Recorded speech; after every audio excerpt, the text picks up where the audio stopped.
भाई कभी सोचा है कि अगर कोई भी कंपनी बिना किसी रूल के मेडिसिन बनाने लगे, जैसे कोई टेबलेट बनाए, कोई कैप्सूल बनाए, कोई इंजेक्शन बनाए, ठीक है, ना क्लीन रूम हो, ना ही कोई क्वालिटी टेस्ट हो, ना ही कोई ट्रेंड स्टाफ हो, तो फिर क्या होगा? क्या होगा आखिर जब बिना कोई ट्रेंड स्टाफ, बिना कोई क्वालिटी टेस्टिंग और ना कोई क्लीनिंग रूम के हिसाब से कोई भी कंपनी दवा बनाने लगे, तो फिर क्या होगा? किसके ऊपर डायरेक्ट रिस्क पड़ेगा? डायरेक्ट रिस्क पड़ेगा हमारे लाइफ पे, हमारे लाइफ पे, आपके लाइफ पे, ठीक है, पेशेंट के लाइफ पे पड़ेगा, ठीक है।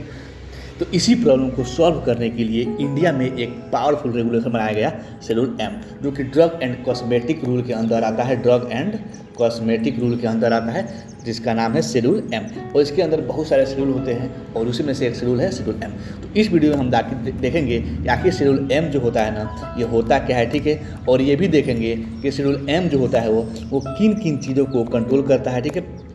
और इसमें ये भी देखेंगे हम कि शेड्यूल एम जो होता है ना, कितना इंपॉर्टेंट है हमारे लिए, ठीक है, और कुछ एग्जाम्पल देखेंगे, ठीक है। तो चलिए वीडियो शुरू करते हैं। उससे पहले देखिए, this video is proudly sponsored by रामुक्तिमा, ठीक है। सबसे पहले यहाँ पे हम बात करेंगे कि आखिर जो शेड्यूल एम होता है ना, ये होता क्या है भाई, ठीक है। देखिए, शेड्यूल एम एक रेगुलेटरी गाइडलाइन है, ठीक है, जो कि ड्रग मैन्युफैक्चरिंग यूनिट के लिए रूल डिफाइन करता है, ठीक है। यह जो रूल है ना, ये रूल बताता है कि मेडिसिन बनाने वाली जो कंपनियां होती है ना, उसको कैसे फैक्ट्री डिजाइन करनी है, ठीक है, कैसे क्लीननेस मतलब कि कैसे उसको साफ सफाई को मेंटेन करना है, ठीक है, कैसे मशीन्स को यूज़ करनी है, कैसे क्वालिटी को कंट्रोल करना है, ठीक है। ये सब इंश्योर करता है कि मार्केट में सेफ और इफेक्टिव मेडिसिन ही आएंगे, ठीक है। इसीलिए शेड्यूल एम बनाया गया है, ठीक है। शेड्यूल एम जो होता है ना, actually drug and cosmetic act 1940 और ड्रग एंड कॉस्मेटिक रूल 1945 का एक पार्ट होता है, ठीक है। और ड्रग एंड कॉस्मेटिक रूल 1945 के अंदर बहुत सारे शेड्यूल होते हैं, उसी में से शेड्यूल है शेड्यूल एम, ठीक है।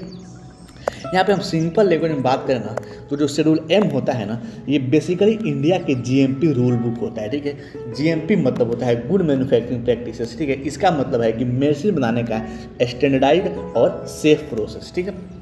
अब यहाँ पे बात करेंगे हम कि जो शेड्यूल एम होता है ना, वो किस चीज़ों को या किन चीज़ों को कंट्रोल करता है, ठीक है। फैक्ट्री इंफ्रास्ट्रक्चर, ठीक है, जैसे शेड्यूल एम होता है ना, फैक्ट्री इंफ्रास्ट्रक्चर को मतलब कि उनको कंट्रोल करता है, ठीक है, और इक्विपमेंट एंड मशीनरी को, ठीक है, और बहुत सारे कुछ है, जैसे यहाँ पे आपको क्वालिफाइड स्टाफ हो गए, ठीक है, क्वालिटी कंट्रोल लेबोरेटरी, ठीक है, डॉक्यूमेंटेशन, ये सारी चीज़ों को मतलब कि ये देखता है आपका कौन सा शेड्यूल एम, ठीक है। तो शेड्यूल एम जो होता है ना, फैक्ट्री इंफ्रास्ट्रक्चर, जैसे कि शेड्यूल एम बताता है कि फार्मास्यूटिकल फैक्ट्री में क्या होना चाहिए, जैसे प्रॉपर बिल्डिंग डिजाइन होना चाहिए, ठीक है, वेंटिलेशन सिस्टम होना चाहिए, लाइटिंग होना चाहिए, क्लीन रूम होना चाहिए, ठीक है, ये सारी चीज़ें होती हैं, ठीक है। देखिए, जैसे एग्जाम्पल आप समझ लेते हैं, जैसे इंजेक्शन बनाने वाली जो फैक्ट्रियाँ होती है ना, उसमें अल्ट्रा क्लीन इन्वायरमेंट होना चाहिए, ठीक है, क्योंकि इंसुलिन जो इंजेक्शन जो होता है ना, इंजेक्शन वो काफ़ी अच्छे मतलब कि काफ़ी फास्ट काम करता है, ठीक है, इसलिए उसका जो इन्वायरमेंट होता है ना, काफ़ी क्लीन होना चाहिए, ठीक है, मतलब उसका जो फैक्ट्री का इंफ्रास्ट्रक्चर होता है काफ़ी अच्छा होना चाहिए, ठीक है। इक्विपमेंट मशीनरी जैसे कि प्रॉपरली मेंटेन होनी चाहिए, ठीक है,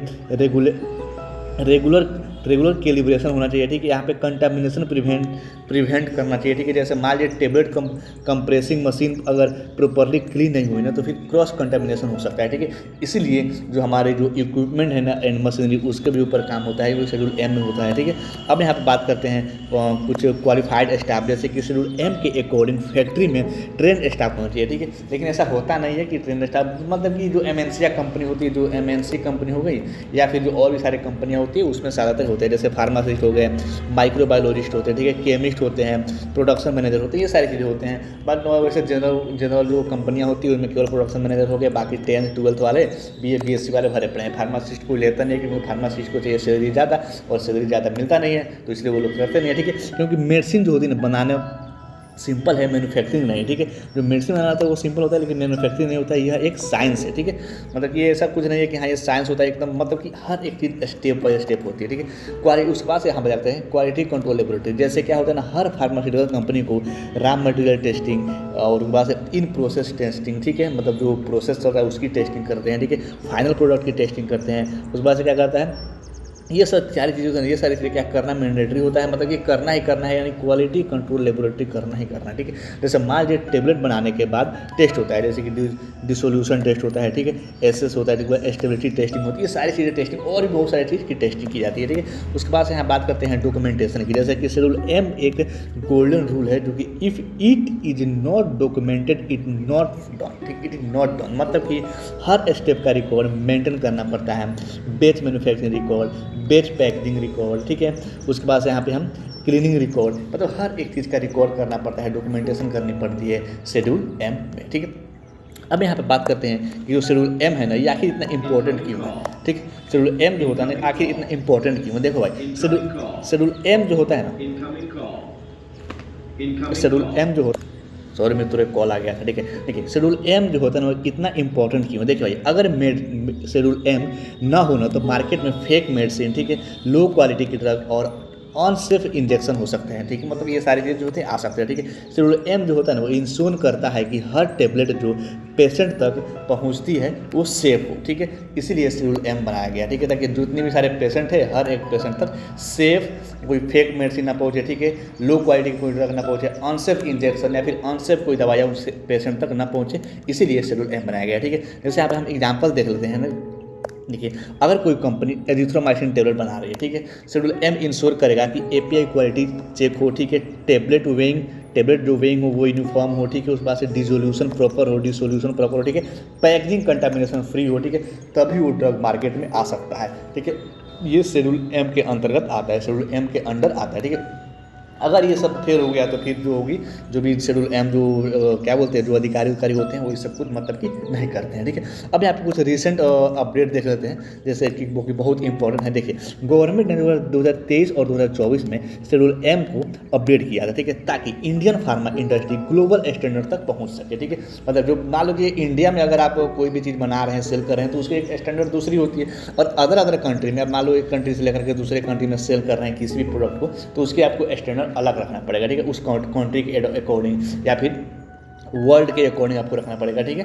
तो मतलब मेडिकल फील्ड में जैसे WHO होता है ना, उसके लेवल के मैन्युफैक्चरिंग स्टैंडर्ड करना पड़ता है, ठीक है, बेटर क्वालिटी कंट्रोल करनी पड़ती है, एक्सपोर्ट क्वालिटी मेडिसिन होनी चाहिए, ठीक है। ये स्टेप इंडिया को मतलब कि ग्लोबल फार्मा हब बनाने में हेल्प करता है शेड्यूल एम, ठीक है भाई। उम्मीद है कि समझ में आ रही होगी, और इसके बाद से चाहे तो ये MCQ लगा सकते हैं, जैसे आप यहाँ MCQ देख सकते हैं कि which regulation is Indian defined the requirement for pharmaceutical manufacturing facility, मतलब कि भारत में कौन सा रेगुलेशन फार्मास्यूटिकल मैन्युफैक्चरिंग फैसिलिटी के लिए ज़रूरत बताया गया, तो वो है शेड्यूल एम, ठीक है। यहाँ पे एक्सप्लेनेशन भी है, आप एक्सप्लेनेशन वीडियो को पॉज करके देख सकते हैं, या फिर यहाँ पे दूसरा हमारा जो क्वेश्चन है वो भी देख सकते हैं, ठीक है, यहाँ पे वीडियो को पॉज करके, या फिर जो आपका कम्युनिटी वाला जो सेक्शन है आप मैं पोस्ट करता हूँ, ठीक है। अगर आपको कहीं लगा होगा कि नहीं यहाँ पे कहीं गलत इन्फॉर्मेशन दिया गया या फिर कहीं पर गलत इन्फॉर्मेशन दिया गया, तो आप कमेंट करके बता सकते हैं, ठीक है।